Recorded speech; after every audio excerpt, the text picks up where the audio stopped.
Bienvenidos, comunidad santillana, a este ejercicio mensual de debate, de discusión, de foro.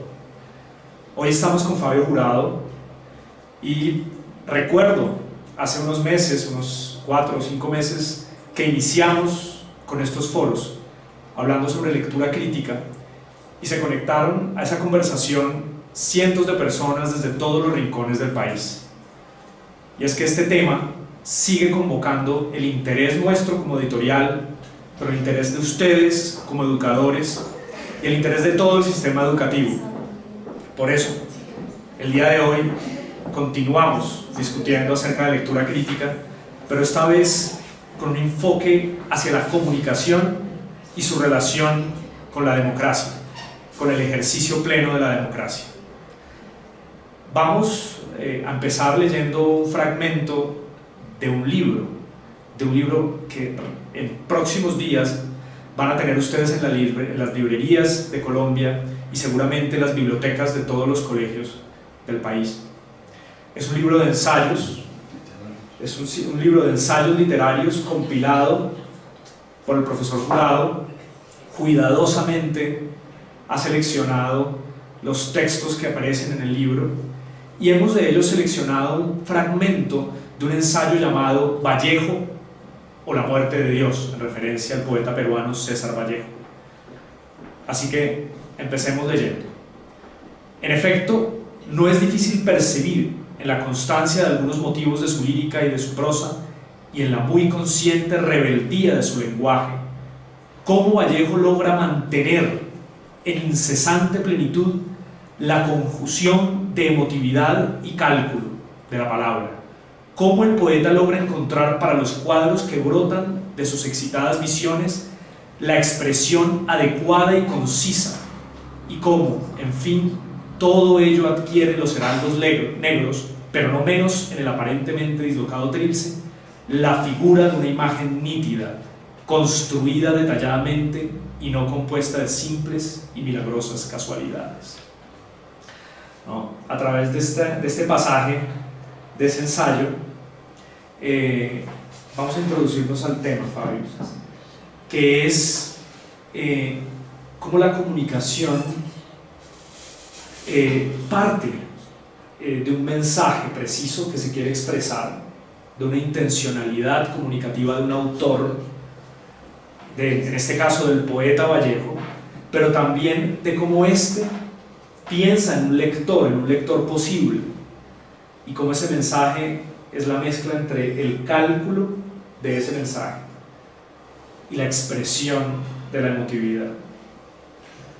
Sí, yo creo que es muy oportuno este ensayo de Rafael Gutiérrez Girardot, que además es un escritor emblemático en nuestra literatura y en América Latina.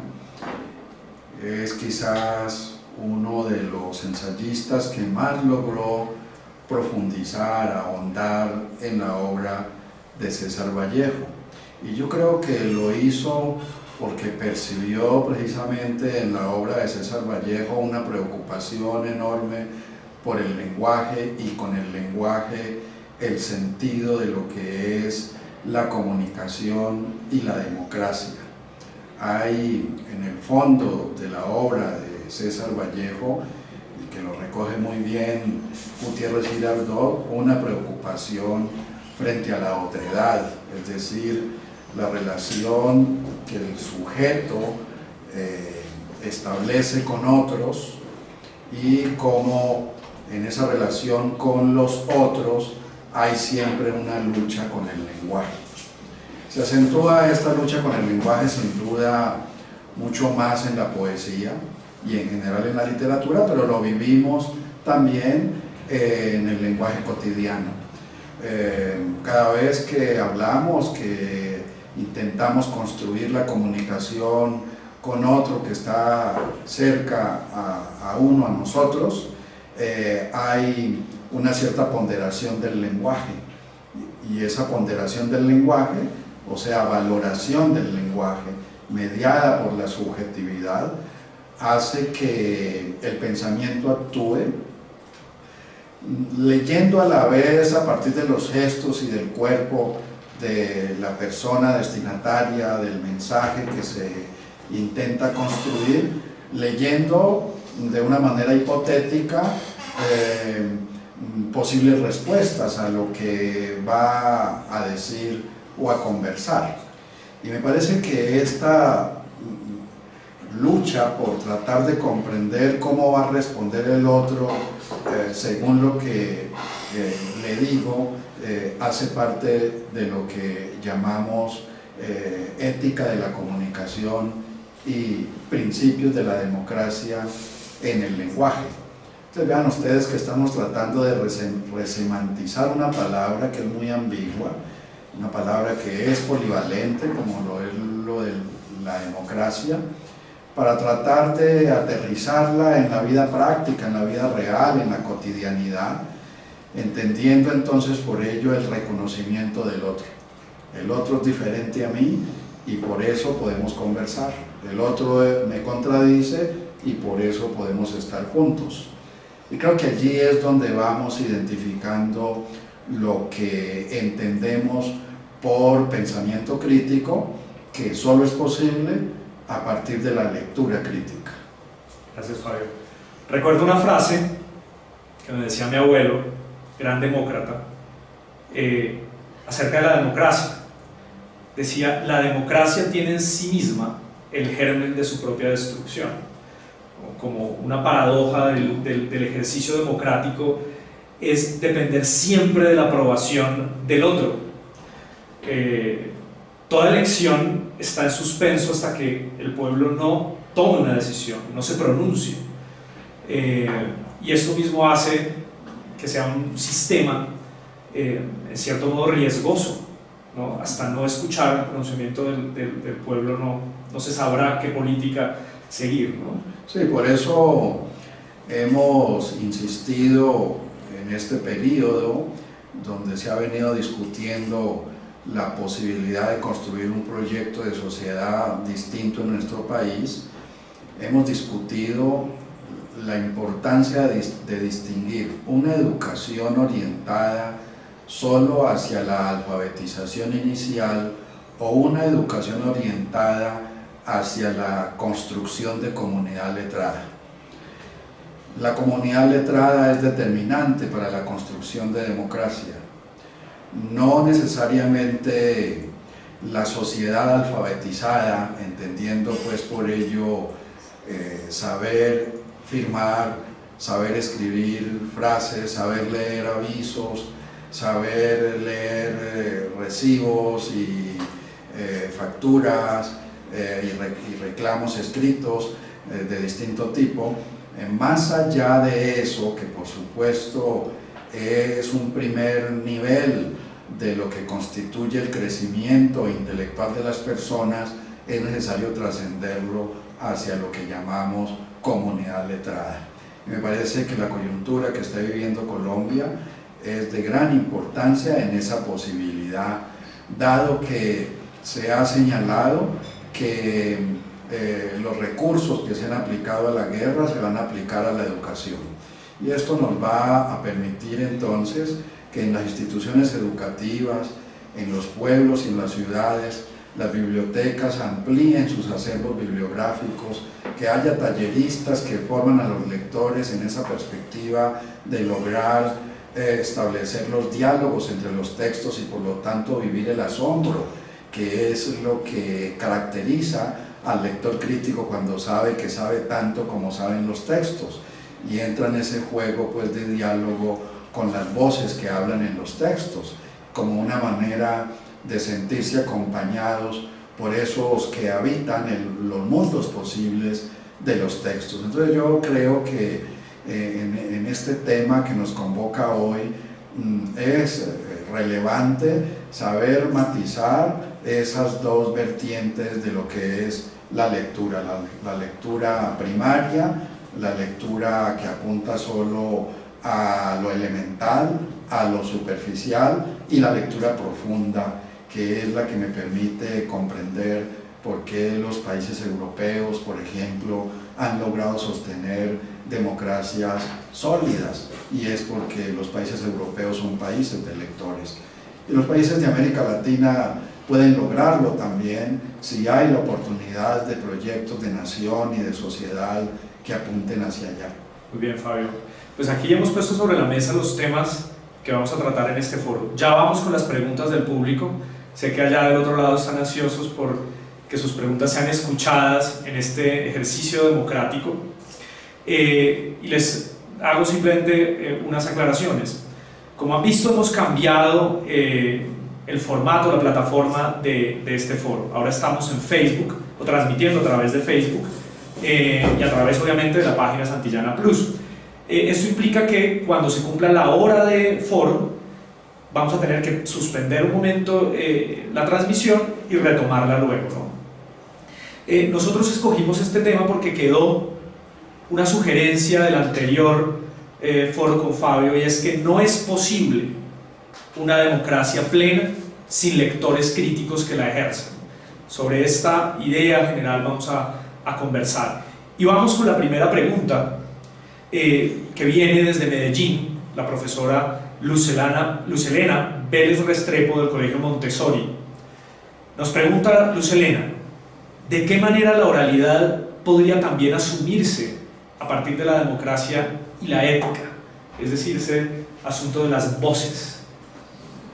Sí, lo primero es comprender que cuando hablamos de las habilidades comunicativas, no se trata de verlas por separado, sino de manera integrada, en una intersección. Quiero decir que cuando somos lectores críticos, lo somos porque queremos hablar de lo que hemos leído críticamente. No tiene sentido ni es posible hablar de lectores críticos para sí mismos. El lector crítico lo es, y como lo es, quiere exteriorizar su sentimiento, su afecto frente a lo que ha leído, pero igualmente quiere provocar a otros a partir de lo que ha leído. Entonces digamos que la oralidad está mediada por la provocación, cuando la oralidad es auténtica, que es un reto muy grande que tenemos todos los que somos maestros de cómo lograr provocación oral en las aulas, entendiendo entonces que hay quien habla a otro y por el tono y la solidez de lo que argumenta provoca a otros a decir cosas respecto de aquello que es dicho por quien enuncia. Y entonces ubiquemos la oralidad como una experiencia vital, decisiva, en las aulas de clase y por fuera de las aulas de clase también, por supuesto, para lograr lo que llamamos principios éticos en la comunicación, que insisto, como ya lo señalé, tiene que ver con saber determinar hasta qué momento llega mi discurso y en qué momento empieza el discurso del otro.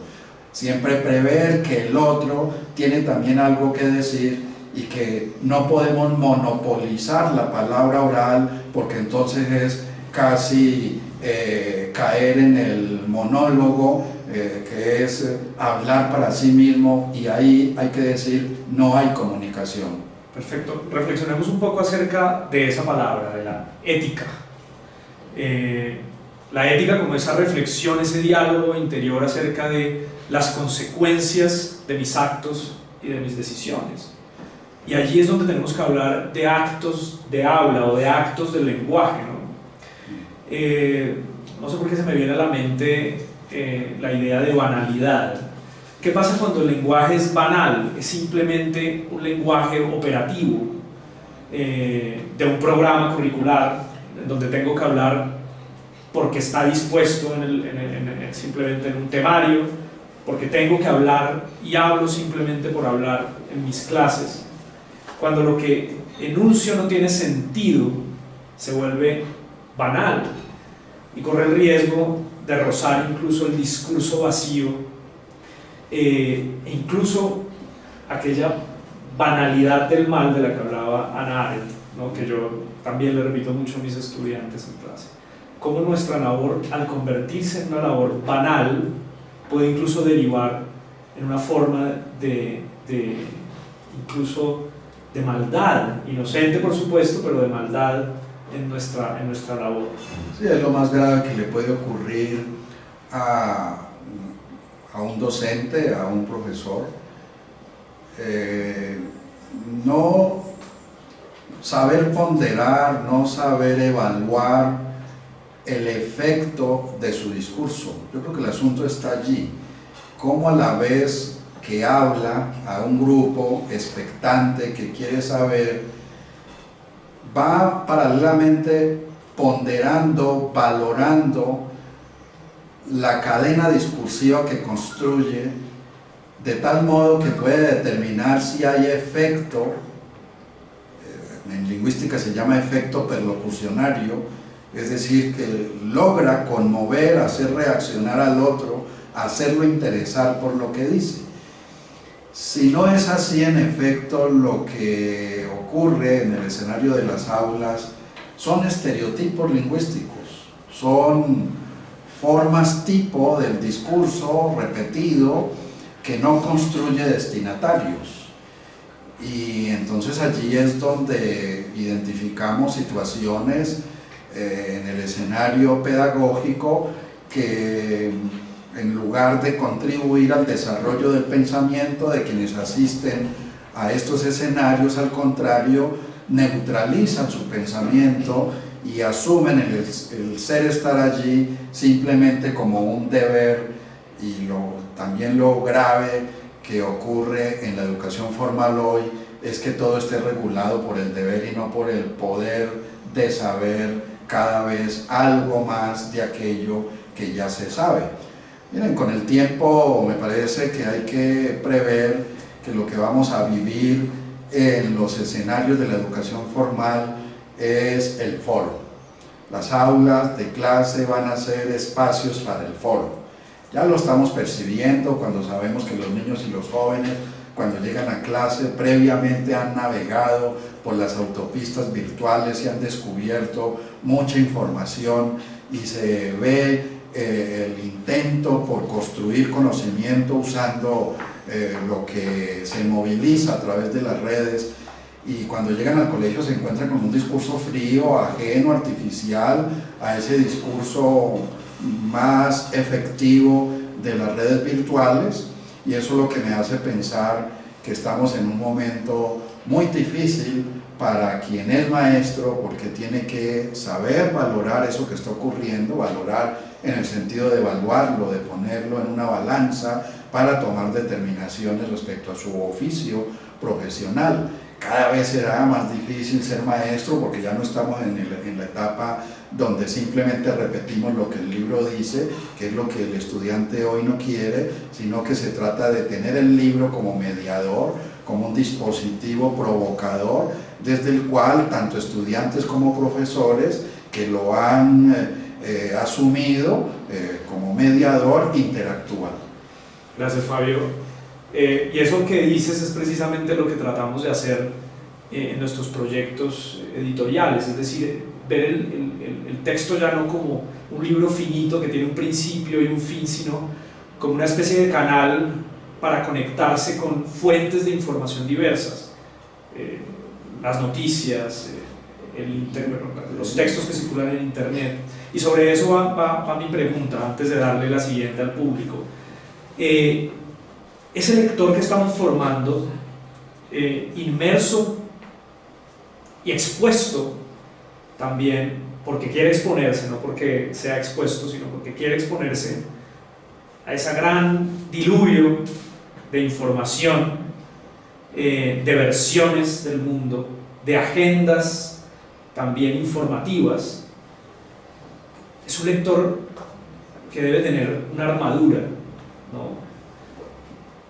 Como los caballeros, para un poco leer en ese mundo, ¿no? Esa armadura considero que sería la lectura crítica, pero ¿cómo opera esa lectura crítica en medio de ese bombardeo, digamos, de información? Sí, bueno, es muy oportuno lo que dices, porque la lectura crítica no es solo la que se realiza sobre los textos impresos. Y en el ámbito de los textos impresos, sean textos narrativos, argumentativos, descriptivos, explicativos, etc. No es solo sobre los textos impresos, son sin duda los textos fundamentales, decisivos, lo mismo los textos digitales, que son el otro formato de esta tipología de textos en las que nos movemos todos hoy, sino que también tienen que ver con formatos textuales vinculados con la imagen. También el lector crítico debe orientar su interpretación en los discursos publicitarios, debe orientar su mirada analítica, reflexiva, que es propia del lector crítico, en lo que son las telenovelas, los noticieros, las películas, pero igualmente también en las otras artes, en la pintura, en el baile, en la danza. Yo insisto en que el repertorio de lecturas que una persona tiene, en efecto, es lo que se requiere para constituirse como lector crítico que interpreta los múltiples mensajes que circulan en la cultura. Y en ese sentido sí podríamos recoger tu metáfora de cómo el lector que tiene un repertorio de lecturas aceptable sabe cómo defenderse frente a esos múltiples discursos que circulan en los entornos. Vamos ahora con una pregunta de Sandra que nos va a permitir ir y venir sobre estos temas. Sandra Valencia Villamil, de Cali, del Colegio Cárdenas de Mirriñao. ¿Cómo se puede enseñar a niños y niñas de básica primaria que, a pesar del contexto que los enmarca y la terrible verdad de su cotidianidad, esta puede ser mejor y más democrática? Supongo que se refiere a la cotidianidad, aunque el adjetivo de terrible, un niño que esté sometido a las peores de las crueldades tendrá siempre esa mirada de niño, ¿no? Y de asombro. Vamos a asumir la palabra enseñanza que aparece allí como una palabra asociada con un sujeto, una persona, maestra o maestro, que tiene un rol intelectual. Todos los maestros y maestras tienen ese rol. Son intelectuales en la medida en que su trabajo implica pensar en un nivel alto, en un nivel superior. Ese modo de pensar atañe también a la manera como percibe a sus estudiantes.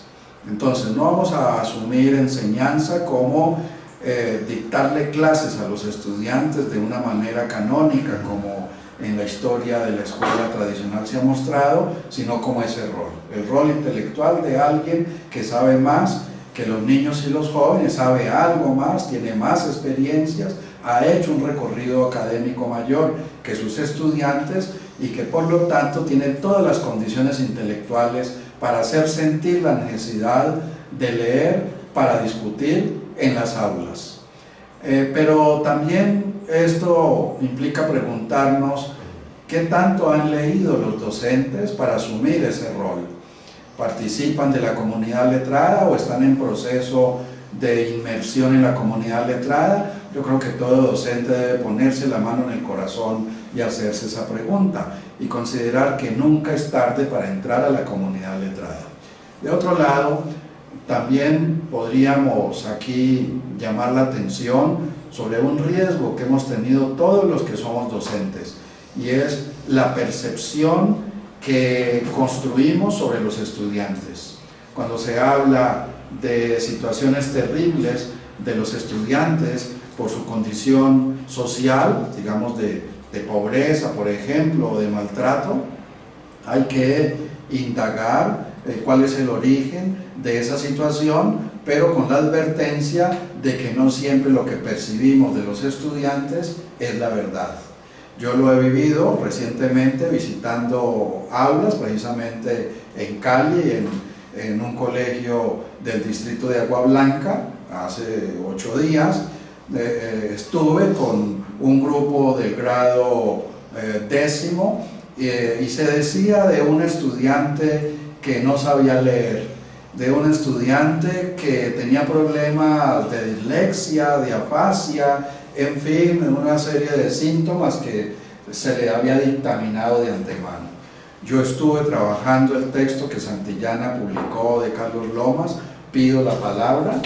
Leímos en el grupo el texto de Cortázar, Instrucciones para subir una escalera, y luego pedí a los estudiantes ir leyendo los escritos que hicieron los estudiantes de Carlos allí en el Liceo de Gijón.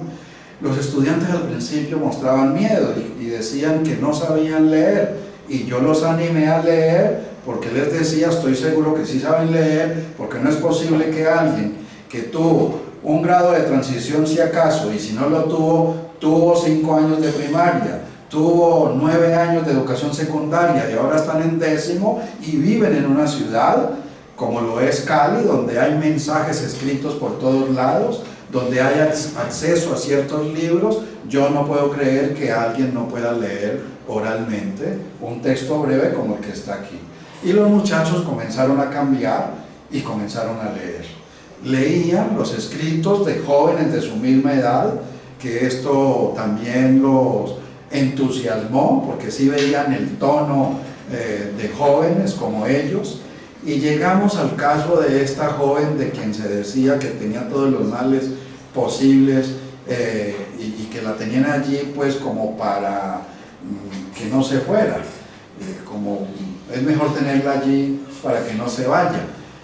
Animamos a esta muchacha a leer y ella misma descubrió, la estudiante, la joven, que sí sabía leer, que algunas palabras raras tenía dificultad para pronunciarlas, pero que era natural. Yo le decía, pero es natural que una palabra que no conoces tengas que repetirla 2 o 3 veces, eso lo hacemos todos lo hacemos, ¿no?, cuando leemos. Y entonces fue el asombro. Y la maestra titular y el profesor que estaban allí, había 2 profesores, grabaron la manera como la estudiante leía. Y luego me dijeron, estamos asombrados, creíamos que no sabía leer. Y luego hablaron sobre el texto, porque saber leer no es simplemente saber leer oralmente, es saber leer oralmente comprendiendo, que es donde está la clave. Aquí también hay que llamar la atención frente a la oralidad y frente a la situación de esta pregunta que se plantea. No se trata simplemente de leer con una buena entonación sin entender, no nos sirve. Hay que leer con buena entonación para otros, pero comprendiendo. Bien, quiero un poco indagar acerca de por qué esos estudiantes manifestaban no saber leer o creían que no sabían leer. Y es que el acto de leer, Fabio, también el acto de escribir, es un acto en donde el individuo es libre. Hay un principio de libertad en la lectura. Cuando leemos somos libres de interpretar, somos libres de imaginar lo que se está describiendo en el texto. Y hay un acto de libertad, ¿no? Que también supone que la lectura y la escritura son actividades que requieren de una ética. Es decir, hay una ética del lector y hay una ética del escritor. No tanto en si lo que está leyendo, está escribiendo, está bien o mal, sino que la interpretación que está haciendo esa lectura es una interpretación responsable, no deliberada, no caprichosa. ¿Sí? Entonces, esa libertad, de pronto, era lo que temían aquellos jóvenes, sí, enfrentarse, ¿no? Un poco como el miedo a la libertad de Fromm, ¿no? Es decir, le tenemos miedo a ese acto de lectura porque a través de ese acto de lectura nos descubrimos como seres libres de interpretar. Sí. Es una libertad que incluso yo creo que es aquella libertad que nadie puede tocar en el ser humano, porque nadie puede ingresar a la mente del otro a imponer una interpretación. Sí, por supuesto. Entonces creo que ahí está un poco ese miedo a ejercer esa libertad. Sí, pero es que para eso somos docentes. Por eso insistí hace un rato, no es para enseñar cosas que preexisten en los libros, sino para usar los libros como objetos provocadores. Y entonces nuestra voz como maestros es la voz que intenta persuadir, que igualmente invita a reconocerse como es cada quien. No somos iguales todos, somos diferentes. Y esto parece que en las aulas se obvia y es fundamental decirlo todos los días. El tema de la diversidad para la inclusión en las aulas de todos los que intentan avanzar y que tienen ritmos más lentos que los otros. Hay que reconocerlo como natural, porque los seres humanos no somos nunca seres que habitamos comunidades homogéneas. Las comunidades son heterogéneas. Y entonces digamos que un compromiso grande a nivel pedagógico de los docentes es cómo despojarse de su conciencia de ciertos fantasmas que le dicen, no, es que él no puede, es que él es tan pobre y lo maltratan tanto en la casa que no hay nada que hacer. Lo que yo digo es que está allí en la institución educativa precisamente porque busca encontrarse con otras posibilidades de existencia, solo ahí en el espacio escolar, que además los niños van a la escuela con felicidades por encontrarse con los otros, porque ahí hay también un espacio de libertad, de pronunciar sus mundos y de exteriorizar sus ideales.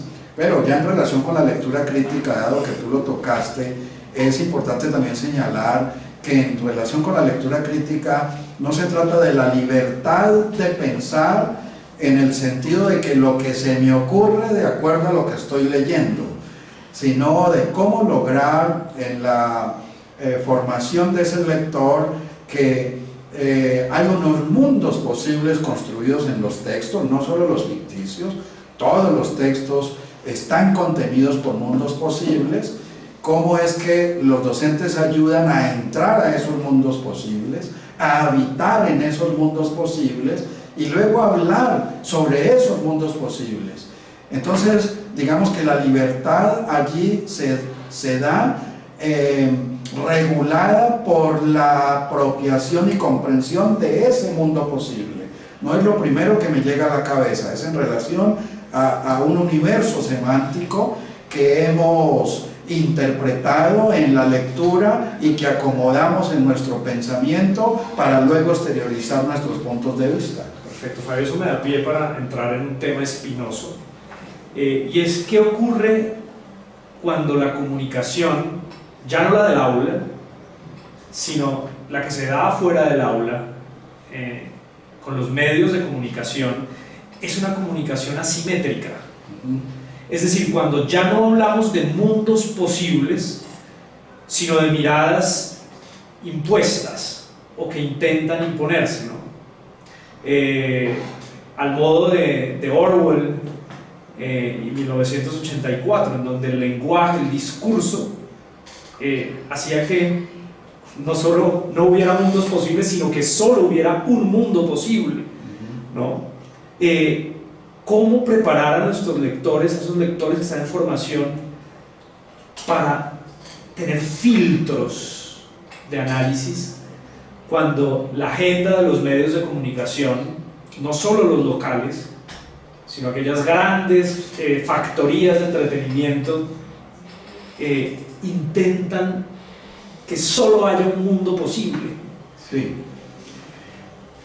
Es allí donde insistimos que solo la lectura analítica, crítica de los textos de diverso género que circulan en la cultura, que son objeto de interpelación en los espacios académicos, nos puede garantizar un proceso hacia la lectura crítica de los otros múltiples mensajes que circulan más allá de la escuela. Pero hay que pensar este proceso como relevo generacional. Si empezamos desde ahora a hacer hincapié en la lectura crítica, como la estamos planteando, hemos de esperar que con el tiempo habrá unas generaciones más críticas y por lo tanto más democráticos, porque la lectura crítica, como lo estamos planteando, está vinculada con el pensamiento democrático, ¿no? Lleva consigo lo que es el sentido de la democracia, y como esta generación es crítica, entonces los medios, los más media, tendrán que cualificarse, porque los más media lo son según cómo son sus destinatarios. Entonces, frente a unos destinatarios con grandes rezagos educativos, como es el caso de Colombia, porque tenemos que caminar 3 décadas sostenidas con un proyecto educativo cultural, esto es lo que nos espera de aquí en adelante sin la guerra. Ese rezago escolar es el que percibimos hoy con lo que tú dijiste al principio, la banalidad y la búsqueda de mensajes superficiales que quienes orientan los más medios saben que eso es lo que el gran público espera, y entonces en efecto lo son así, no por maldad, no es un problema de doble moral, sino porque la audiencia demanda eso, porque la audiencia no tiene las condiciones intelectuales y de perspectiva a nivel del pensamiento y del razonamiento para reclamar algo más. Cuando comparamos con otros países nos damos cuenta de eso, o sea, comparamos cómo los niveles culturales de cada país están representados en el modo como se configuran los diversos formatos de la televisión, por ejemplo, o de la radio. O sea, la educación que tiene un país se refleja en las particularidades de los medios masivos de comunicación. ¿Tú crees esto? Yo creo que es así. No sé si tú haces zapping en algún momento de... Claro, por supuesto. ¿Y qué ves ahí cuando miras esa laguna de Narciso? ¿Qué ves en la televisión actual de Colombia? No, es tremendo no encontrar representaciones visuales que uno esperaría para relajarse, porque digamos que los medios masivos de comunicación tienen como finalidad del ciudadano servir de relajamiento, es para sentir otras cosas, pero tú comienzas a buscar programas y yo me siento bien con los programas deportivos, por ejemplo, ¿no? Pero hay más debate que en muchos otros programas, ¿no? Sí, incluso, ¿no? Pero incluso es tremendo lo que vivimos, lo que experimentamos con la televisión de cable, porque uno esperaría incluso una buena selección de cine, ¿no? Y es dificilísimo hallar el cine que uno quisiera, pero uno se pregunta, ¿y por qué está este tipo de cine? Por el gran público que es el que pide ese tipo de cine, porque hay una programación que está dada para cada país. Allí digo que hay una lectura de los directores de los medios que hacen de cómo está la educación de cada país. Seguro que sí. Vamos con una pregunta de Lina Perea, de Bogotá, del Sistema Regional de Evaluación y Desarrollo de Competencias Ciudadanas. Es un proyecto del Banco Interamericano de Desarrollo. Agradecemos que se conecten de todas las orillas del sistema, ¿no? Y particularmente esta entidad. Ella pregunta: ¿cuál es la relación entre lectura crítica y la promoción de competencias ciudadanas? ¿Hay alguna relación entre el buen lector o lector crítico y el buen ciudadano? Esto me hace pensar en un dilema que hace poco leí, una frase atribuida a Gardner, el autor de las inteligencias múltiples, y es que él decía que no era posible una mala persona que a la vez fuera un buen profesor o un buen estudiante. No sé si ser buenos lectores nos hace buenos ciudadanos. Yo espero que sí. Yo creo que soy de esos optimistas. Hay una relación de interdependencia si ese lector existe como tal. Esa es la gran pregunta que hemos de hacernos, porque no siempre cuando se habla del lector, ese lector existe. Existe el lector que simula serlo, Existe el lector que no logra sumergirse a eso que llamamos la constelación del sentido del texto, que es donde están representados los diversos conocimientos de las ciencias y de la cultura. Pero cuando ese lector en efecto se configura como lector crítico, es un lector que a la vez aprende las competencias ciudadanas, no se da por aparte. Las competencias ciudadanas no son enseñables. Yo creo que hemos caído también allí en otro error de creer que las competencias ciudadanas las enseñamos para ser buenos ciudadanos. No, yo estoy convencido que cuando damos la oportunidad en las aulas de que los niños y los jóvenes vivan el conocimiento, vivan el asombro de lo que es descubrir un saber, un conocimiento particular, cuando sienten que han logrado desbordar la complejidad del conocimiento, son buenos ciudadanos, serán buenos ciudadanos, construyen unos valores que están vinculados a esa sensación de epifanía que se vive cuando se descubren cosas nuevas a través de lo que se lee y a través de lo que se discute sobre lo que se lee con el profesor o la profesora y con los demás miembros del grupo. Mira, yo no estoy de acuerdo con una conclusión que ha sacado la OCDE a partir de la prueba PISA, que dice que hay un nivel alto de logro cognitivo en los países europeos y asiáticos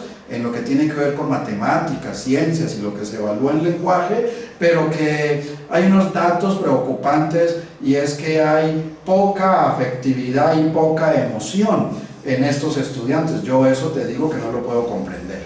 Para mí no hay una separación entre la experiencia de descubrir conocimiento nuevo, reconstruir conocimiento nuevo o construir conocimiento nuevo, que la emoción y el afecto. No es posible, nadie puede aprender conocimiento de las ciencias sin sentir que es alguien que piensa, que siente, que está con otros y que vive para otros.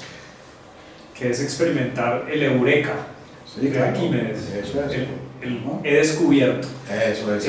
Y si hay algo que tiene eso de eureka o de heurística, sí, que llaman, es la lectura y la escritura.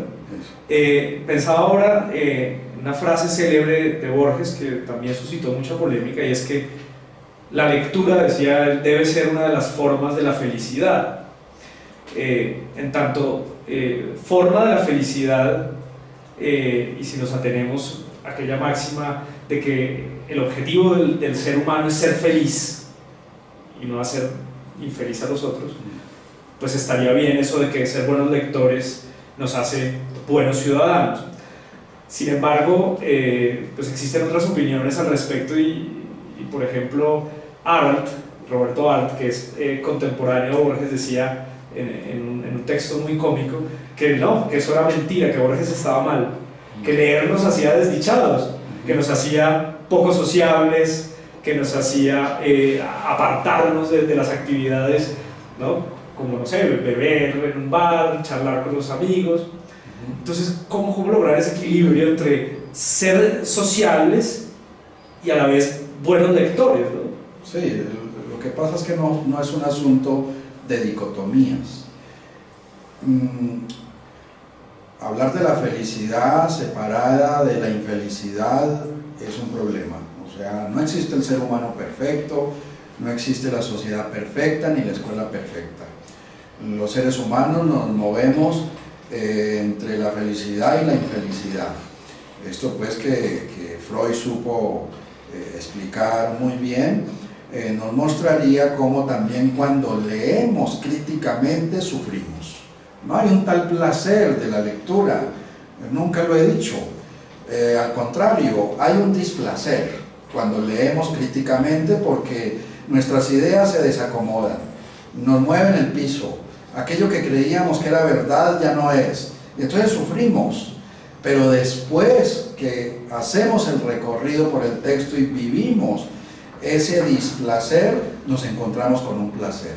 Ese placer es cuando hablo del texto a otros y cuando argumento puntos de vista apoyado en esa travesía que hice como lector crítico del texto. Y también allí, por supuesto, vuelve otra vez la relación entre la infelicidad y la felicidad, entre el placer y el displacer. No están separados, lo vivimos en todo momento. No es pues dos fuerzas excluyentes que implicarían que buscamos solo la felicidad y que lo otro queda por fuera. Eso no es cierto en la condición humana. Hay una dialéctica entre el placer y el displacer. Bien, vamos con una pregunta desde Armenia, del eje cafetero, en un colegio que se llama El Caimo. Ella nos pregunta, Luz Miriam Muñoz nos pregunta, ¿cómo desarrollar un pensamiento crítico que construya un conocimiento no solamente académico, sino un conocimiento del otro, de su mundo, de su entorno, de manera que las diferencias encontradas enriquezcan las prácticas de aula? Muy buena pregunta. Sí. ¿Cómo lograr un pensamiento crítico que nos permita conocer al otro? Yo creo que los lectores críticos lo hacen cuando conversan, viajando por un tren, en un autobús, en el avión, hacen un esfuerzo tremendo por comprender lo que el otro les dice. Y eso es la comunicación, eso es un desdoblamiento de las conciencias. Dejo de ser yo para ser el otro, o sea, debo pensar como el otro piensa distinto a mí, luego yo tengo que pensar como piensa él para poder entenderlo. Eso solo se logra con la experiencia de la lectura profunda de los textos en sus diversos formatos. Entonces, digamos que la lectura crítica en el contexto académico tiene su mayor efecto en la vida práctica.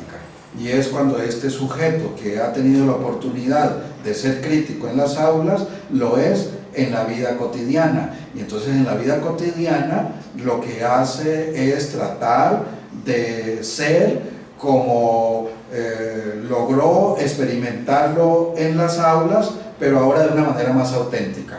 Porque en el contexto de las aulas siempre hay unas regulaciones, hay unos procedimientos que son inevitables, ¿no? Dado que se trata de grupos de 20, de 30, de 40, hasta de 50 estudiantes en un salón, y ahí entonces hay que saber respetar los turnos, ahí no se puede actuar de una manera gritada, sino que hay que alcanzar una cierta modulación.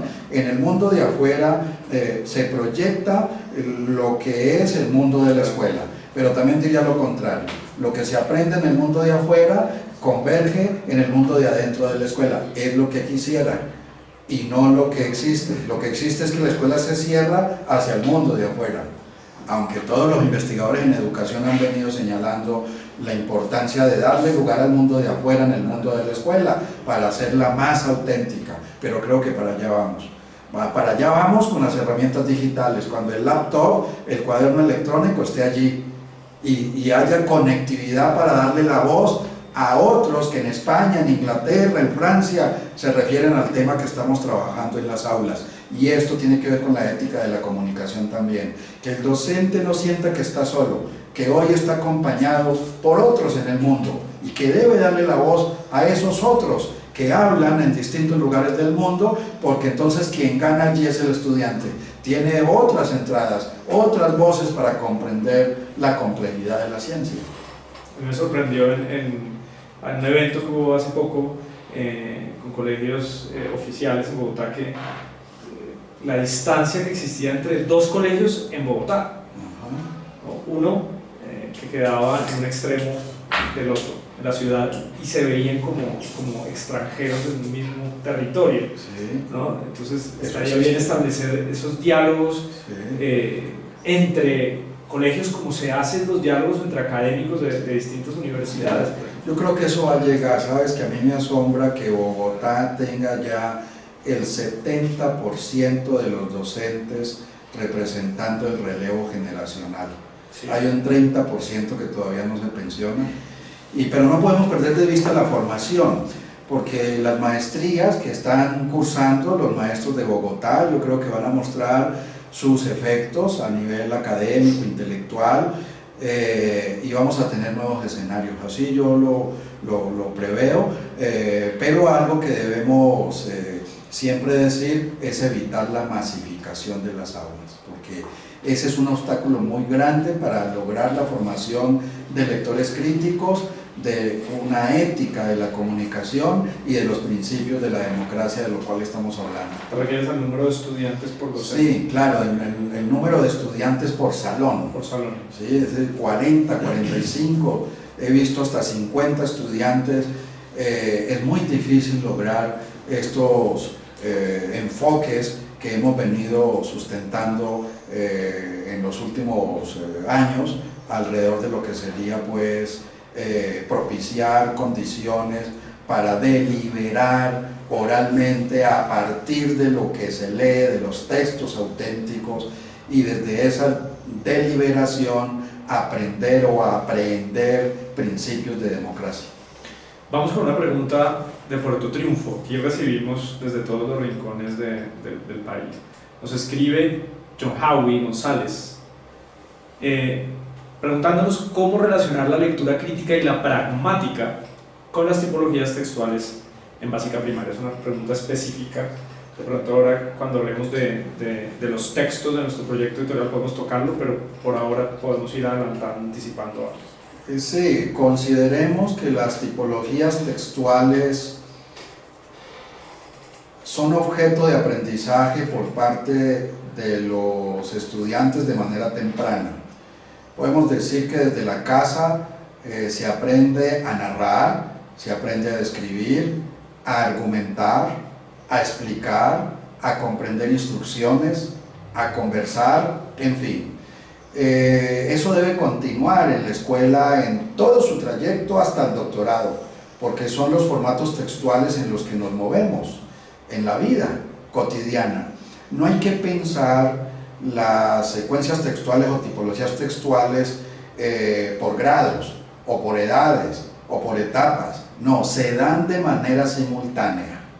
Yo recuerdo que cuando yo le leía a mi hijo mientras se iba durmiendo una determinada historia, cuando yo creía que ya se estaba durmiendo en algún momento dado, me hacía una pregunta, abría los ojos y me hacía una pregunta sobre lo que le estaba leyendo, lo cual significa que de manera muy temprana las preguntas son señales de procesos de argumentación que los niños construyen, es decir, asocian ideas y hacen conjeturas, y la conjetura interior es la que se exterioriza en la pregunta de por qué es el personaje, por qué el personaje es así como es, por ejemplo.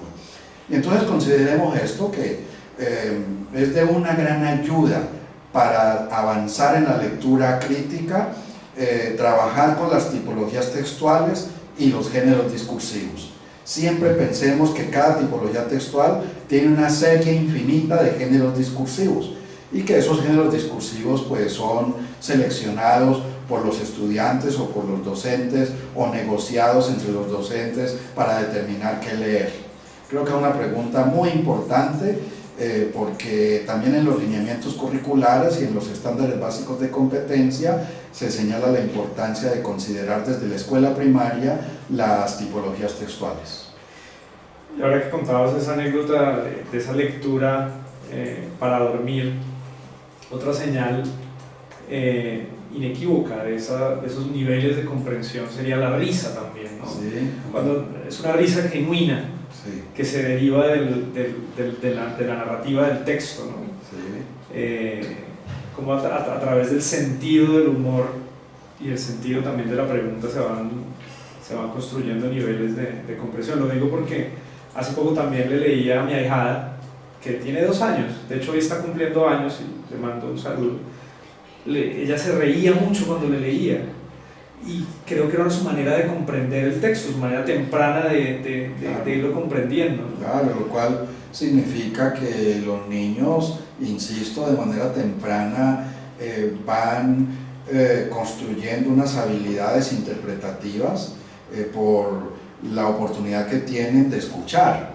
Entonces otra vez escuchan, dialogan interiormente, porque hay un diálogo interior en quien escucha, y luego exterioriza oralmente sus preguntas respecto a lo que ha interpretado, y luego quiere aprender a escribir. Esto es lo que queremos proponer para la escuela, o sea, que sea el impulso del niño lo que demande de la escuela aprender y no al contrario, no que la escuela sea la que determine cuándo tiene que aprender qué cosas. Sí. Vamos a ir con una pregunta de Gloria Trejos. Mientras tanto, quedan 2 minutos. La segunda pregunta. Perfecto. Gloria Trejos, desde Río Sucio, la Escuela Normal Superior Sagrado Corazón. Puede hacerse, ¿no?, dice ella, lectores críticos desde la básica primaria, desde los niños de grado primario. ¿Cuál es la relación entre fomentar el pensamiento crítico y la lectura crítica en el contexto de aula y de las familias? Es decir, ¿qué tienen que ver las familias, el entorno familiar en todo esto? Pero insistamos en considerar que la lectura crítica no es el libre fluir de las ideas, dejar que las ideas fluyan por sí solas independientemente del tema sobre el cual se está conversando o del texto que se está leyendo. Insistamos en ese punto de cómo la lectura crítica está vinculada con el mensaje, con el discurso en sí, que es el esfuerzo que hace todo interlocutor, de cómo ponerse en el lugar de quien le habla o del texto que está leyendo, de quien le habla en el texto que está leyendo. Cuando los niños levantan la mano para intervenir, hay que tratar de ayudar para que los niños tengan siempre en mente esa idea. Se trata de no desviarse de lo que estamos discutiendo, y si se desvía, invitarlo a que ingrese otra vez al universo semántico, porque solo así podemos ayudar a que se fortalezca como un lector intérprete crítico. Pero aquí el asunto de las familias también es determinante. Las familias deben saber qué es lo que les ofrecemos a los niños en los ciclos de la educación primaria. Los padres de familia son una gran ayuda para la formación desde la escuela primaria de los niños como lectores críticos. ¿Por qué? Porque si la escuela está orientando hacia la lectura crítica, los niños llegan a la casa a preguntar. Son grandes hablantes de preguntas, grandes usuarios de la lengua preguntando. Son grandes en el sentido, pues, de que no hay preguntas ingenuas, sino como preguntas de grandes.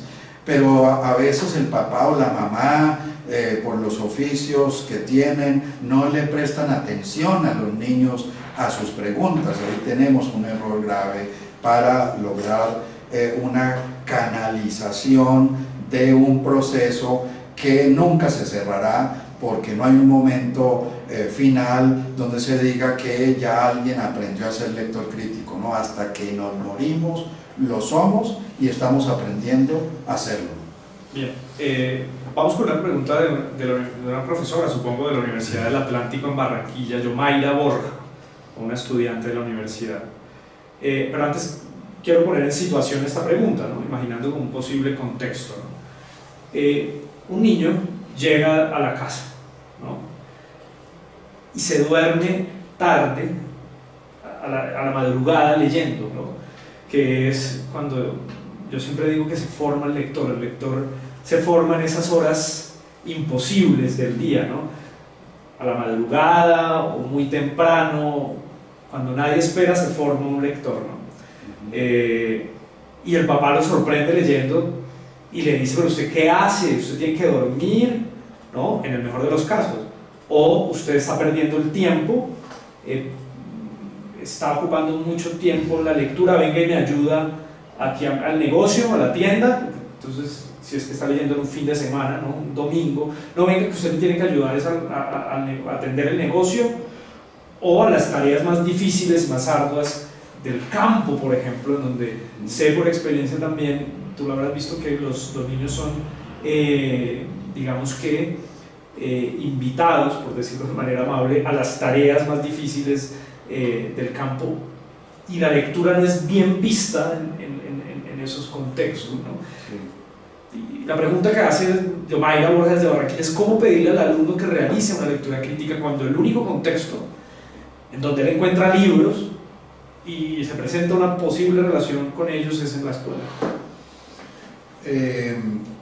Pues aún a pesar de no tener otras oportunidades, si es un pueblo pequeño, la escuela debe aprovechar al máximo ese tiempo que el niño dedica a estar allí en el aula. Yo creo que el reto es cómo tener acervos bibliográficos amplios. Todos lo hemos vivido cuando vamos a una escuela y observamos que llegan libros nuevos. El entusiasmo de los niños para leer es grandioso. Los niños quieren conocer los mundos representados en los libros, son ansiosos. Y si la escuela tiene un buen acervo y sabe rotarlos entre las aulas, yo creo que los salones deberían tener bibliotecas, sus propias bibliotecas, y rotarlas cada año, mover los libros y hacerlos medios de trabajo en el aula. Que después a la 1 de la tarde cuando sale, o a las 12:30 cuando sale, ya no lee, no nos importa. Hay otras cosas que le encantan. La actividad deportiva es importante. En el campo, montar a caballo es algo que a los niños desde los 7 años de edad les asombra y lo viven con una intensidad tremenda. Bueno, pues se trata de trabajar en la escuela en ese tiempo de estancia allí, y en la tarde también que la mente tenga la posibilidad de vivir otras experiencias y que el cuerpo también se sienta libre. Yo creo que no puede haber tampoco ahí pues una dicotomía, ¿no? Pero sí, a mí lo que me preocupa es que solo en las aulas y sobre todo en las escuelas que yo llamo de la periferia, solo encuentro manuales, solo encuentro la cartilla de escuela nueva, deshojada y sucia de tanto uso. A mí eso me angustia, porque digo, ¿cómo pretendemos tener lectores críticos solo con una cartilla? Cuando lo hemos dicho, el principio decisivo para formar un lector crítico es la diversidad de textos. Que por eso es que hemos pensado en este libro de ensayos literarios.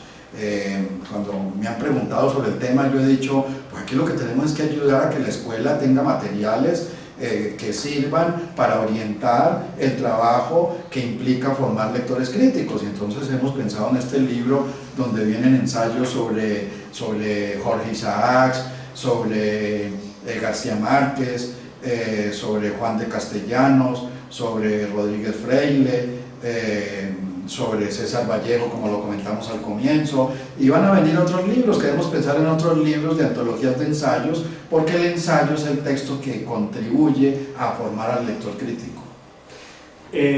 Bueno, ahora que me hablabas de este libro de ensayos, recomendadísimo.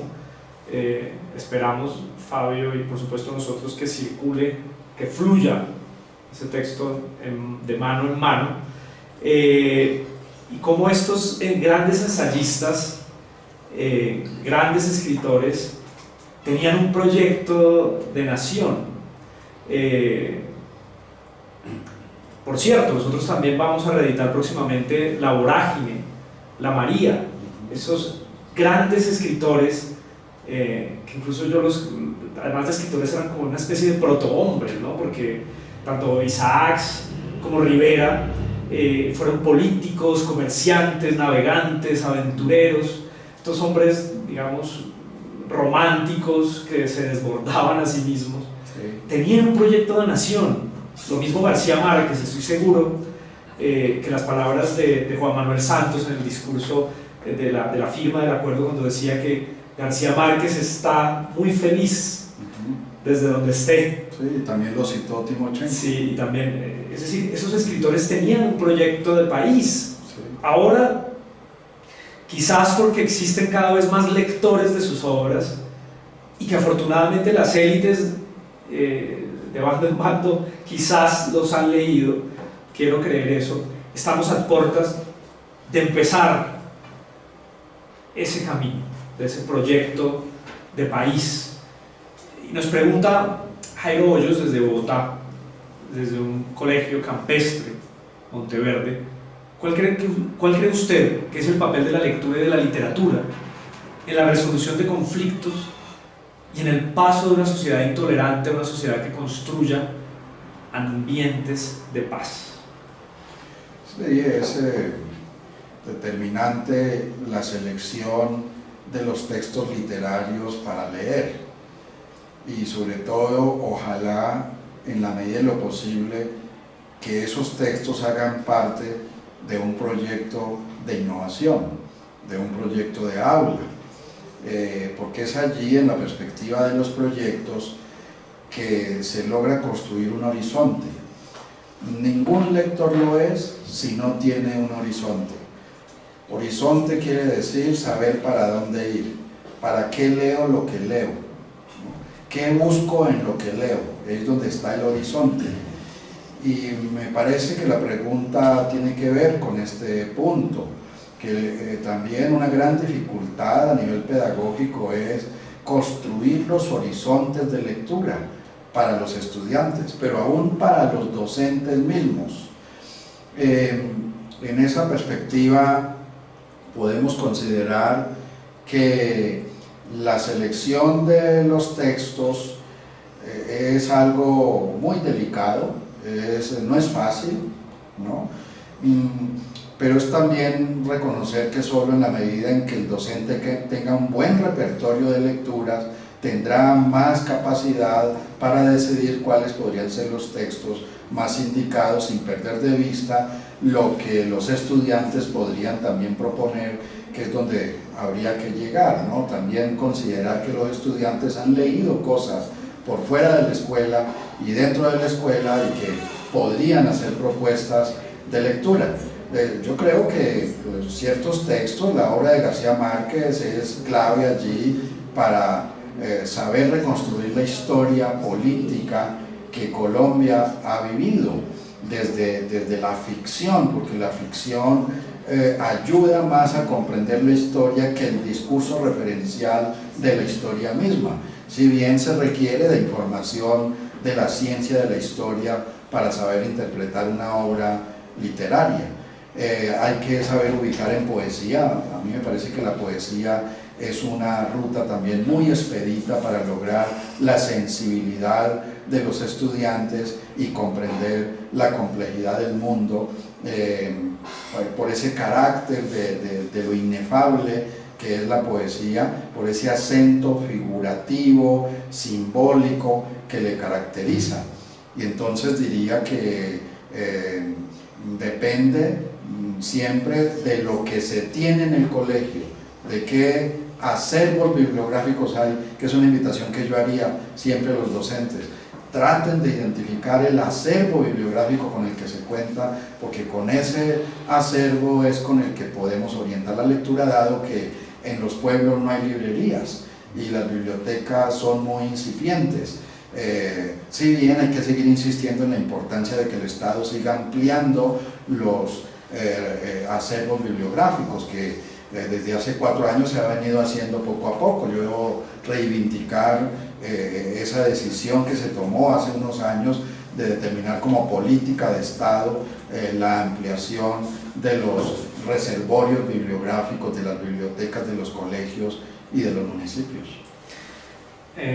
Esos acervos también tienen que ver con las literaturas locales de cada uno de los municipios. Claro, sí. Porque hace poco estuve en Cereté, que es el pueblo en donde nació uno de los grandes poetas recientes, que es Raúl Gómez Hattl. Sí. Y debo decir que, pese al interés mostrado por los profesores, pocos conocían la obra de Raúl Gómez Hattl, aunque hubiera un centro cultural cercano llamado Raúl Gómez Hattl, ¿no?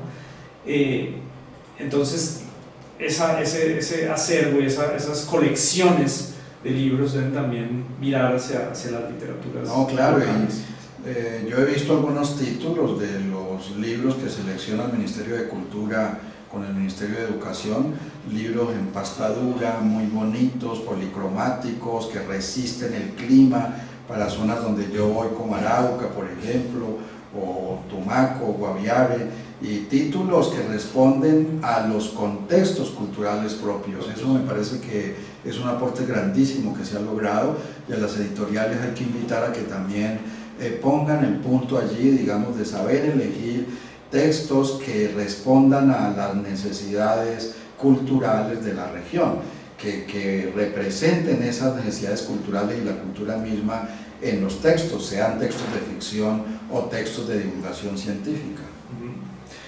Bien, vamos con una pregunta de Débora Cobos, que nos va a permitir aclarar un tema que se ha repetido en muchas preguntas, y es el asunto del pensamiento y del pensamiento crítico, ¿no? Para responder esa pregunta te pediría que definieras desde tu mirada qué es eso del pensamiento crítico, ¿no? El desarrollo de las habilidades básicas de pensamiento ¿está comprometido con la lectura crítica? Pregunta Débora Cobos desde Barranquilla. Sí, el pensamiento crítico, de algún modo tú lo has insinuado cuando te refieres a la figura del escritor, como este sujeto incisivo, inquieto, buscador de geografías, hiperactivo, que hace muchas cosas a la vez y que luego dedica ciertos horarios a llevar a la escritura aquello que experimentó en esas búsquedas y en esas interacciones que pudo vivir. El pensamiento crítico está regulado por una actitud, es la actitud de interpelar, de conjeturar frente a los fenómenos que observamos, es la actitud interrogadora, es decir, que no asume todo como una verdad, sino que al contrario asume todo como susceptible de ser cuestionado, pero no cuestionado en el sentido de simplemente criticarlo, sino de probar posibilidades de sustentar esos modos de cuestionamiento que hace y de estar en disposición de escuchar a otro en relación con eso que percibe y que dice, y a la vez estar en condición de ir a unas fuentes que le permiten también darle fundamento a esas interrogaciones que plantea, que es lo que quisiéramos que se hiciera en la escuela de una manera más incisiva. Estuve revisando entre las preguntas, había una muy curiosa antes de venir al foro, Fabio, y tiene que ver con una idea que nos plantea uno de nuestros oyentes, y es, tú has planteado que el profesor es un intelectual, ¿verdad? Sí. Y que esperamos que ese profesor escriba, sí, lea, escriba, relate sus experiencias, las formalice. Y nuestro usuario nos hace una pregunta un poco a la inversa. ¿Y el escritor no debería también cumplir una misión pedagógica? Es decir, ¿no sería viable la idea de que un escritor adoptara un colegio por un tiempo y tratara de compartir experiencias en la institución? Que no solo aparezca el libro, sino también el autor, que es algo que nosotros también hacemos con nuestros libros de literatura. Lo único que puedo decir es que a muchos escritores les encanta ir a la escuela. Cuando los invitan, van con mucho agrado, porque aprenden mucho de las preguntas que los estudiantes hacen, preguntas que parecieran ser muy ingenuas, pero que son profundas para los escritores, porque los escritores existen por los lectores, y los lectores se inician desde la escuela. El escritor no puede estar de espaldas a la escuela, ni puede denigrar de ella, y por eso es que el escritor, cuando es invitado a la escuela, va con una cierta ilusión, el de poder comprender qué es lo que se hace en la escuela con lo que ellos escriben, cómo se asumen sus obras y qué es lo que dicen los estudiantes y los maestros sobre ellas. Lo que pasa es que son dos roles muy distintos. Si bien conozco escritores que son maestros, muchos, ¿no? Que saben deslindar los dos tiempos, porque son dos tiempos muy distintos: el tiempo del escritor, creador como tal, y el tiempo del maestro, ¿no? Son tiempos distintos y vienen enhebrados, hay un lugar donde convergen, pero la disciplina de la escritura es muy exigente. La concentración que implica escribir, la disciplina para sacar adelante un proyecto de libro, es quizás una de las experiencias más fuertes que el ser humano puede vivir, y en general con los artistas. Digamos, todos los artistas viven esta lucha con los materiales con los cuales intentan renovar un determinado ámbito del arte. Entonces sí, diría simplemente que el escritor se debe mucho a la escuela, y por eso de vez en cuando muchos escritores, cuando tienen la oportunidad, van a la escuela. Hay escritores que fueron maestros de escuela. El que nombraste hoy, a partir de Gutiérrez Girardot, a partir de Gutiérrez Girardot, del ensayo sobre César Vallejo.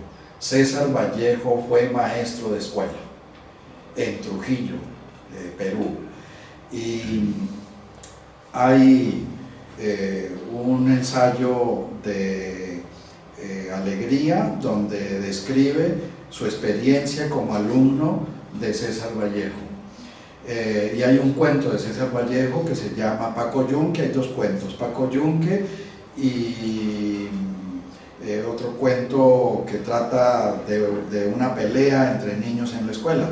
Pero Paco Yunque es la historia de un personaje que es el hijo del alcalde, y se muestra, César Vallejo recoge ahí y muestra toda su historia como maestro, mostrando cómo el hijo del alcalde quiere ser siempre protagonista en el aula de clase y espera ser reconocido siempre por el maestro, mientras que los niños pobres también lo respetan mucho porque es el hijo del alcalde, pero no es el que aprende tanto como aprenden los otros niños que son los más pobres, ¿no? Sí. Sí.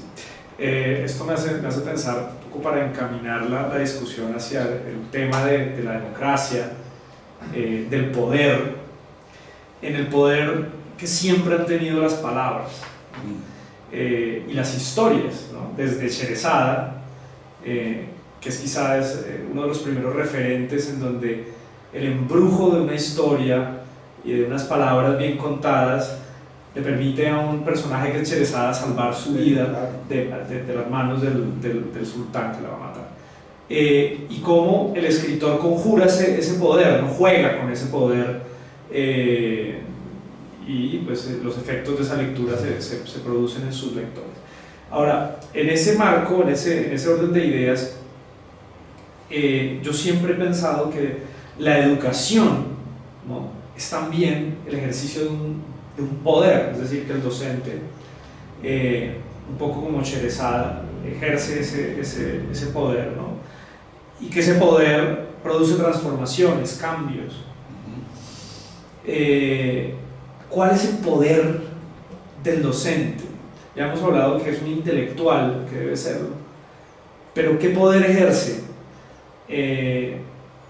No solo el poder que se ejerce de manera, digamos, coercitiva, sino sobre todo esos otros poderes de la persuasión. El poder del maestro está solventado en el saber.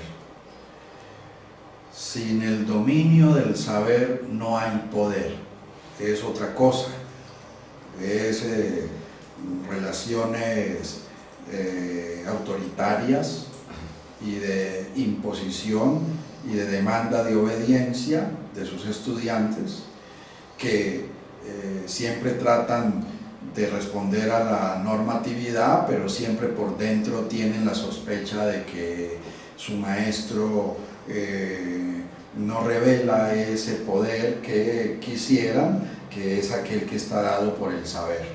El dominio del conocimiento, de las disciplinas que están en juego en la escuela, es lo que más le propicia al docente construir unas relaciones afectuosas, unas relaciones de negociación o de acuerdos con sus estudiantes en aras a los compromisos de ellos y de él como intelectual que es. Yo diría simplemente eso: no hay poder sin saber. Si el saber es débil, ese poder no existe. Si el saber es idóneo, consistente, ese saber se exterioriza a través de la palabra y seduce, persuade.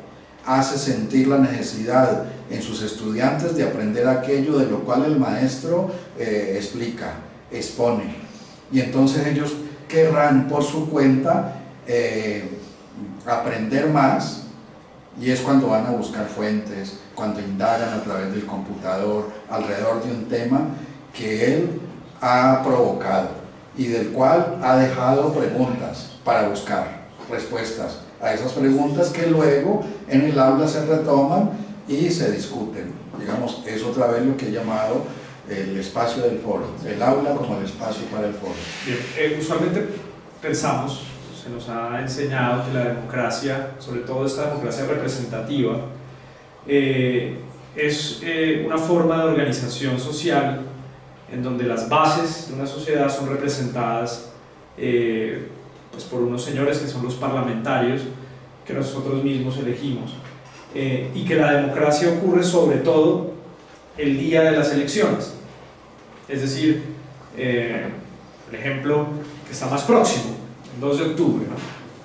Ahí el pueblo va a las urnas y luego las consecuencias de esa decisión pareciera que ese pueblo las delega o las entrega en manos de aquellos personajes que ha elegido. Sin embargo, esa noción de democracia puramente representativa tiene sus fisuras, tiene sus problemas. La pregunta va hacia qué rol juegan los docentes, ese cuerpo de docentes, por ejemplo, del sector oficial, y los docentes del sector privado, que en realidad hacen parte de un mismo sistema, porque no son dos sistemas, digamos, separados, sino parte de ese gran sistema educativo.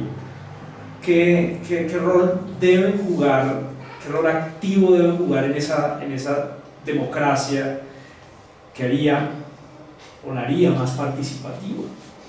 Bueno, lo primero sería reconocer que no le compete al docente adoctrinar.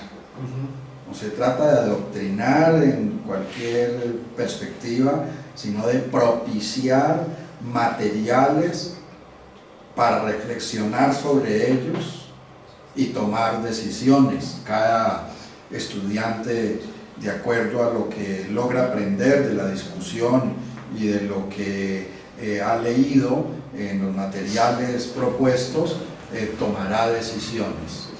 Porque se puede a veces creer que el rol del docente es ayudar a orientar, entendiendo orientar como adoctrinar. Eso me parece muy delicado.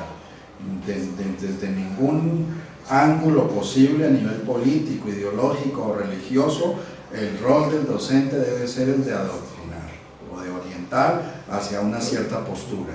Es, insisto, propiciar el escenario para la discusión y para la construcción del conocimiento, del saber en una comunidad de aprendizaje, que son todos los que están en un aula de clase, incluido el docente, que sigue aprendiendo con sus estudiantes.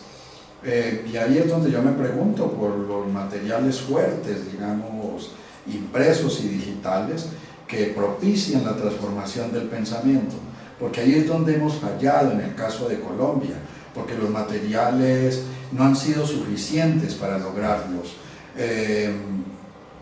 Solo en la medida en que podamos ofrecer entradas diversas con los textos para comprender los fenómenos y discutirlos y llegar a ciertos balances entre todos, podemos considerar que el sujeto está tocado para aprender. No es que haya aprendido ahí, porque no se aprende en el aula, aquello que supuestamente se enseña. Se aprende es cuando se sale del aula y algo sigue sonando en el pensamiento y perdura hasta el otro día. Al siguiente día está allí aquello que fue lo que provocó al pensamiento a obrar de una manera interior, como un diálogo, como una conversación continua o como un alegato. Porque cuando estamos tratando de comprender la complejidad, hay un trabajo del pensamiento intenso. En cualquier lugar donde estemos, el pensamiento está trabajando con esa idea, y eso se da porque la escuela ha cumplido su fin. Cuando eso se dé, digamos, cuando se da, es porque la escuela ha logrado dar ese impulso que se espera, y hay que decirle al maestro que hay que estar tranquilo, porque el maestro se afana creyendo que si no se aprende estos contenidos hoy y mañana, entonces su labor no está sirviendo. Lo que hay que decirle es que se trata de comprender esos contenidos y observar cómo los estudiantes van reaccionando según lo comprendido en estos materiales. Sí, porque cuando uno le dice a un docente que su estudiante no aprende en ese lugar en donde él está trabajando, puede llegar a pensar que su labor ha sido poco fructuosa. Sí. Y es todo lo contrario. Sí. Es como, para utilizar un símil rural, es como el docente no germina el aprendizaje, ¿no? Sí. Lo siembra. Y ese aprendizaje surge en contextos de aplicación, es lo que siempre he tratado de decir. Es decir, nosotros sembramos algo que va a emerger, como emerge la escritura, como emerge el lenguaje, como emerge. Pero implica romper con el acartonamiento de la escuela. La escuela tiene que dejar de ser tan acartonada, ¿no? Para considerar que hay múltiples relaciones hoy para que los niños y los jóvenes sigan aprendiendo, y que hay que creer en ellos. Sobre todo esto, hay que creer en ellos, o sea, no considerar la hipótesis del déficit, de siempre recalar en lo negativo, que son perezosos, que son desinteresados, que no quieren hacer nada. Yo no creo en eso. A mí me parece que lo que está en juego allí es el discurso provocador del docente y las condiciones, por supuesto, que tiene. Si hay posibilidad de trabajar con la herramienta digital, de tener un buen acervo de textos, de pensar su trabajo a partir de proyectos, de la indagación, la exploración, en fin. En todo caso no es fácil, es difícil. Es una labor muy compleja. Bien. Toquemos un tema ahora de coyuntura, y es ¿cómo te imaginas lo que viene, ¿no? Tenemos un proceso de transición en Colombia, ¿no? Independientemente de nuestras opiniones, lo que está sucediendo es un proceso de transición. La escuela cómo debería vivir esa transición, ¿no? Porque muchas veces los cambios en los modos de comunicar, en los modos de producir, cambian. Si pensamos cómo era una llamada telefónica hace 20 años a cómo es ahora, una conversación, cómo era hace 20 años, cómo es ahora, pero la escuela parece que no, que tuviera como una especie de dificultad o de inercia para el cambio, ¿no? Sí. Es que tenemos en nuestro país el vacío de la formación de los docentes, sobre todo en ciertos territorios, más en la Amazonia, la Orinoquia y la región del Pacífico, y en algunos pueblos lejanos de departamentos más vinculados con el centro del país. Yo creo que fue muy delicado que en ciertos gobiernos se haya propiciado licenciaturas a distancia. Yo lo digo porque lo he vivido en estos territorios. Grandes dificultades de los docentes para leer un texto tan fundamental en todo maestro como es el capítulo sobre la representación conceptual de Lev Vygotsky. Ese capítulo para mí es importantísimo en todo maestro porque es comprender la psicogénesis del aprendizaje, de cómo se van configurando representaciones conceptuales en el pensamiento y cómo la escuela tiene que tender los puentes entre los aprendizajes construidos antes de llegar a la escuela y el mundo propio de la escuela, lo que hace la escuela para lograr ese empalme. Y hay que ver cómo surgen los docentes para comprender ese capítulo de Vygotsky. Claro, porque en la licenciatura a distancia nunca tuvieron la oportunidad de leerlo para discutirlo, sino leerlo para hacer un resumen por allí que seguramente lo tomaron de otro lado, pero yo estoy seguro que no leyeron lo que les pidieron que leyeran, y esto converge en la escritura. Grandes dificultades para escribir el proyecto de tesis, por ejemplo, de quienes están haciendo la maestría con nosotros en este territorio. 2 semestres tienen que dedicar para aprender a escribir texto académico. Saber leer texto académico para saber escribir texto académico. Si lográramos unos modelos de formación más potentes, de tal modo que cuando se egresa de la carrera de educación ya se tiene la experticia para leer texto complejo y producir texto escrito regulado también por esa complejidad que está dada por las teorías, los conceptos y las categorías, yo creo que podríamos avanzar más rápido en el país en este proyecto de nación y de sociedad que desde ahora nos compromete. Es de gran importancia también llamar la atención sobre un momento crítico que en un gobierno se propició, y es que los maestros que no tenían licenciatura podían tomar carreras de 3 semestres y no importaba qué tipo de carrera, no importaba si se requería o no allí en la región. Por ejemplo, en San José del Guaviare 270 maestros, tenemos el dato en el trabajo que estamos haciendo allí en Guaviare en esta perspectiva de ir aportando para construir procesos nuevos. 270 maestros hicieron la licenciatura en administración educativa de 3 semestres. En administración educativa necesitaba el Guaviare 270 administradores educativos. Entonces me parece que la culpa no es de los maestros ni de los directivos de los colegios, sino del Estado, que no controló, que no hizo veeduría, que no orientó para que esos programas que se ofrecieron para maestros que tenían ya una experticia, una experiencia, 10 años de trabajo, y que se les ofrecía una licenciatura de 3 semestres, pues respondieran menos a necesidades propias. No hay profesores de matemáticas, no hay profesores de ciencias naturales, pero hay profesores con un título de licenciado en administración educativa. Esto lo hemos visto en Putumayo, lo hemos visto en el Amazonas, en Arauca. Este es el descuido, la ligereza de los gobiernos en relación con la educación. Yo creo que si queremos construir un proyecto de nación distinto, el hincapié tiene que ser en un proyecto educativo sólido, coherente, con una planeación que responda a lo que necesita el país en el relevo generacional. Vamos con una pregunta de Blanca Noris García, hincapié, ahora que hablabas de hacer el hincapié, desde Medellín, en La Salle, Envigado. Bueno, desde Envigado, aunque ya Envigado hace parte del campo metropolitano de Medellín.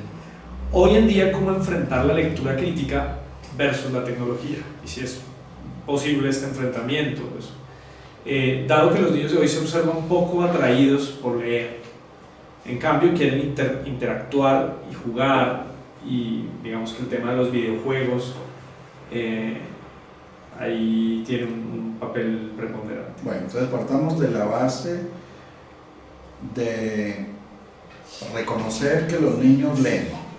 Los niños leen en pantallas y escriben en pantallas. La escuela no puede desconocer eso. Hoy, como nunca antes, se lee y se escribe más por el efecto de las pantallas y de la comunicación digital. Ahora el asunto es cómo la escuela aporta para que lo que se lee a través de la pantalla se aborde desde un ángulo crítico. No tiene por qué ser esto una interferencia, un problema, al contrario. Los lineamientos curriculares invocan abordar el lenguaje desde el uso. Y entonces, los lenguajes que se movilizan con la herramienta digital son usados por los niños y los jóvenes hoy. ¿Cómo son usados? Hay que analizarlo en las aulas, para lograr que desde ese análisis los niños den el paso a la lectura crítica y a la escritura crítica, porque también los mensajes arrastran consigo un ángulo crítico, una perspectiva crítica, cuando quien lo hace es un lector crítico. Lo mismo que cuando habla, el lector crítico cuando habla deja ver su acento crítico de lo que lee o su experiencia con los textos desde ese acento crítico. Y entonces su habla, la oralidad, cuando habla a otros, va impregnada esa habla, ese uso del lenguaje de horizontes críticos, matices críticos. Críticos porque cuando habla provoca al otro a que interactúe con él, provoca que el otro también reflexione, interpele, interrogue, porque ese es el sujeto crítico en esta perspectiva de la democracia, de lo cual estamos conversando. Es que lo democrático está dado en el hecho de reconocer que mi discurso puede influir en el otro, pero no como una manipulación automática, sino como una posibilidad de hacer que el otro me interpele, me interrogue, reflexione de otro modo aquello que está declarando, o igualmente de parte mía reconocer que lo que declara tiene validez en la medida en que la argumentación así lo revela. Fabio, te propongo que hablemos ahora un poco de, bueno, tú has tocado durante la charla en varias ocasiones el tema de los materiales didácticos que se producen en torno a las clases, en torno a distintos proyectos educativos, ¿no? ¿Cómo deben tratar esos proyectos editoriales, esos materiales didácticos, esos contenidos, la lectura crítica? ¿Deben estar ahí los textos que se van a leer, o más bien guías y formas de leer esos textos que pueden ser diferentes a los que están contenidos en los propios materiales? Hay que saber usar los diversos tipos de texto que circulen en las aulas, reconociendo en esa diversidad las guías para interpretar y discutir ciertos textos. Pero la guía no puede ser única, la guía no puede sola, la guía es eso, como su nombre lo indica, una guía. Lo más potente son los textos auténticos, el periódico, la revista, la antología de poesía, la antología de cuento, la antología de ensayos como la que vamos a presentar con Santillana, en fin, igualmente los mensajes audiovisuales que también tienen que ser objeto de interpretación, y la guía puede proporcionar modos de proceder para el análisis de esos textos. La guía puede aportar categorías al maestro para analizar los textos diversos que van apareciendo según la dinámica de las clases, y entonces la guía debe dar algunas señales sobre qué es un texto descriptivo, qué es un texto narrativo, cuáles son sus características, para que los niños aprendan rápidamente a reconocer el formato del texto, porque ese es el punto de entrada, es la puerta de entrada a lo que sería la lectura crítica, ubicar el formato textual, y le ayuda mucho al lector a ubicarse en qué es lo que va a leer.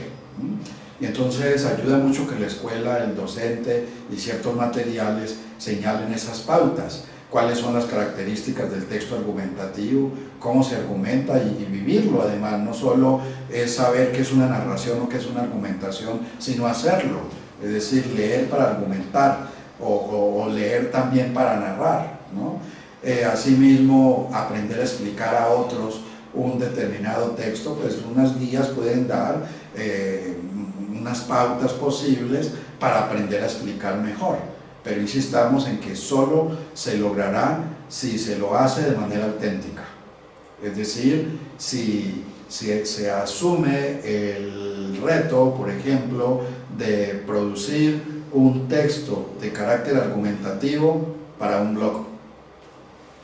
si se prepara la lectura de unos materiales de carácter explicativo para la emisora, o para un panel, o para un congreso de estudiantes, que también hemos de considerarlo como dinámicas que garanticen la autenticidad de lo que producen los estudiantes. Habría que identificar escenarios también diversos donde los estudiantes pueden exteriorizar sus aprendizajes y sus dominios con los formatos textuales y los géneros discursivos.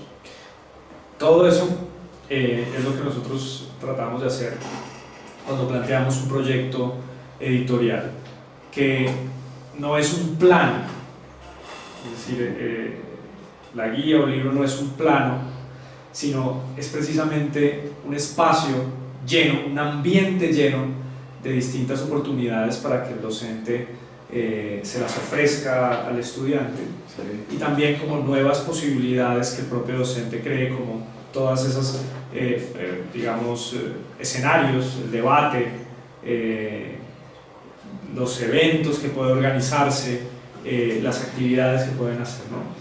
El tiempo, digamos que ha volado. Llevamos más de 1 hora y media conversando con todos nuestros usuarios, los que se han conectado desde todas las orillas del país. Ha sido un rato muy, muy agradable. Creo que se ha demostrado una vez más eso que tú decías acerca del foro y cómo las escuelas deben un poco parecerse a esto en ocasiones. Es decir, conexiones remotas de estudiantes que participan desde sus lugares, opinan y conversan sobre lo que el profesor está tratando de explicar, y se construye una especie de trama, ¿no? En donde, si vemos la vista, digamos, general de esto, pues es un momento de discusión y de debate. Quiero finalizar pues mostrando este texto que tú ya conoces, de lectura crítica, que va de primero a quinto. Son cuadernillos acompañados de material digital y didáctico para trabajar las habilidades comunicativas en todas las áreas también del aprendizaje, porque no es solamente un asunto del área del lenguaje, sino algo que se transversaliza en los aprendizajes de todas las áreas. Sí, hay aquí unos aspectos claves, orientadores, como qué es la refutación, cuáles son los elementos de una argumentación, cómo expresar opiniones fundamentadas, cómo responder preguntas de causa, consecuencia y predicción, qué es el punto de vista, cómo defender un punto de vista. Esto me parece interesante, necesario. Creo que es sobre lo cual hemos venido conversando en los 2 foros, de cómo lograr estos elementos tan decisivos en la interacción comunicativa desde los distintos grados y ciclos de la escuela. Y es lo que construimos entre todos, y eso es lo que ponemos sobre la mesa, sobre lo cual también tenemos oportunidades de formación. Nosotros también acompañamos a los docentes en su formación permanente, y qué bueno empezar con un libro, el libro de ensayos literarios, y terminar con otro libro, que es este que entregamos a toda la comunidad educativa del país. Fabio, gracias por tu compromiso, gracias por ser un conversador tan dispuesto a seguir los ritmos a veces acelerados y a veces incomprensibles del internet, pero creo que hoy hemos hecho el mejor esfuerzo para que el espacio de foros virtuales sea cada vez mejor al nivel de todos nuestros usuarios, y espero que les haya gustado y que les haya sido de enorme provecho. Nos vemos en un mes, tendremos la oportunidad de dialogar acerca de la Cátedra de la Paz y sus implicaciones pedagógicas en el aula. Muchas gracias.